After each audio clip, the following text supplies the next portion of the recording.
NCIS, Tony and Ziva, S1XE7, failing to flesh out Jonah Markham squanders the spin-off's unique strengths. Evaluation. How underdeveloped Episode 7 is. Jonah Markham betrays NCIS, the special advantage of Tony and Ziva. Warning. Spoilers. NCIS, Tony and Ziva Season 1 Episode 7, Dark Mirror, which aired on Paramount Plus on October 2, 2025, is the subject of this in-depth analysis. The episode's Parisian backdrop, seductive TV moments, and espionage thrills are meant to capitalize on the spin-off streaming freedom, but it fails by leaving the villain Jonah Markham, Julian Ovenden, frustratingly ambiguous. If you haven't seen it yet, catch up first. This 45-minute segment, which was written by Frank Cardea and directed by Norberto Barba, has an 88% season-long Rotten Tomatoes rating, but it highlights the show's inability to grow beyond its NCIS origins. Episode 7 demonstrates the spin-off's distinct strength, its capacity to create nuanced, emotionally compelling opponents in a serialized, cinematic style, by neglecting to elaborate on Markham's motivations. Using reviews from Collider, Primetimer, Sportskeeda, The Wrap, and fan responses on Reddit and IMDb as of October 4, 2025, 5:40 p.m. West Africa time, we analyze this error below. Recap of the episode with very few spoilers in order to sneak into a raining fire tech exhibition and stop renegade former Interpol agents Jonah Markham and Martine Arenau, Nassima Benchiku, Tony Donoso, Michael Weatherly, and Ziva David, Cote de Pablo, go undercover in Paris in Episode 7. Jonah and Martine's goal is to use a deadly robot drone assassination scheme to take over Aaron Graves, Sean Pertwee, Drone Empire. The villain's 2014 partnership is revealed through flashbacks, as Jonah's hazy Balkan loss contrasts with Martine's Syrian grief. Ziva's encounter with Ziva in the cafe shatters Martine's loyalties, and ally Boris, Maximilian Asinski, decodes a chip that reveals Jonah's lies. The Expo showdown is hinted to in the episode's cliffhanger, but the stakes are devalued by Jonah's ambiguous intentions. A rare advantage that sets NCIS, Tony and Ziva apart from its parent series is its serialized, streaming-first format on Paramount Plus, which enables more complex character arcs, mature topics, and a wider range of cinematic possibilities. The spin-off may examine antagonists like Jonah Markham, the former Interpol Secretary General who is now a genius, as nuanced individuals with emotional weight rather than just weekly adversaries, unlike NCIS's Case of the Week procedural.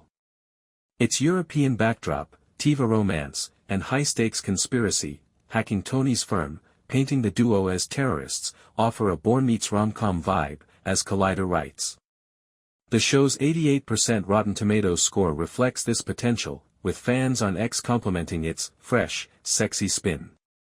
How This Advantage Is Betrayal in Episode 7 by Not Developing Markham Instead. This chance is wasted by Jonah Markham's undeveloped motivations in Episode 7, which highlights the spin-off's inability to strike a balance between ambition and execution. Here's how: emotional stakes are undermined by a vague backstory. According to Jonah's memory in Episode 7, Graves' raining fire drones are said to have killed his brilliant brother and his family during a hacked escape flight in the Balkans in 2008. However, it feels more like a cheesy turn of events than a multi-layered tragedy when it is revealed that this is partially a fabrication, no brother, just collateral damage.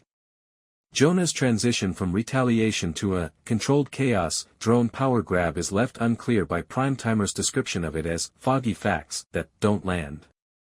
Sportskeeda observes that although his sugar-coated story manipulates Martine, it lacks the convincing substance necessary to captivate viewers. Jonah's motivation seems more like a plot device than a personal injury, in contrast to Martine's visceral Syrian trauma, seeing a drone strike on refugees in 2012. Reddit users complain, "Where's the heart? Markham's just a generic bad guy now." According to Spy Series Skeptic, October 3, 2025. Unrealized serialized potential. Jonah's ambiguity betrays the streaming nature of the spin-off, which permits multi-episode villain arcs. According to Screen Rant, Episode 7 doesn't give convincing information about what drives Markham, which makes his involvement in the conspiracy, hacking Tony's company, going for Tolly, and organizing Graves' murder, feel haphazard. Why not hit Graves directly instead of framing Tiva? What connection does his Serbian ancestry have to the betrayal by Interpol? As the rap points out, these unresolved issues waste the opportunity to create a serialized enemy similar to the multi-layered enemies in The Sopranos. Tiva's brightness is overshadowed by the murky slog of the plot. Fandom Wire describes Martine as tragically compelling, yet Jonah is still a cipher despite her story, which reveals what is possible when Jonah's tally ploy breaks her no kids taboo. Overuse of Tiva romance overshadows the depth of the villain. The episode puts more emphasis on Tony and Ziva's cliched romance, a rain-soaked near-kiss, a lavish dance, than on giving Jonah more depth. While praising the sexy Tiva moments, TV Fanatic acknowledges that they seem recycled from episodes 4 and 5, consuming screen time that could further reveal Jonah's motivations. This is echoed by IMDb users. Markham needs more, but Tiva is great, but the villain plot is scattered everywhere.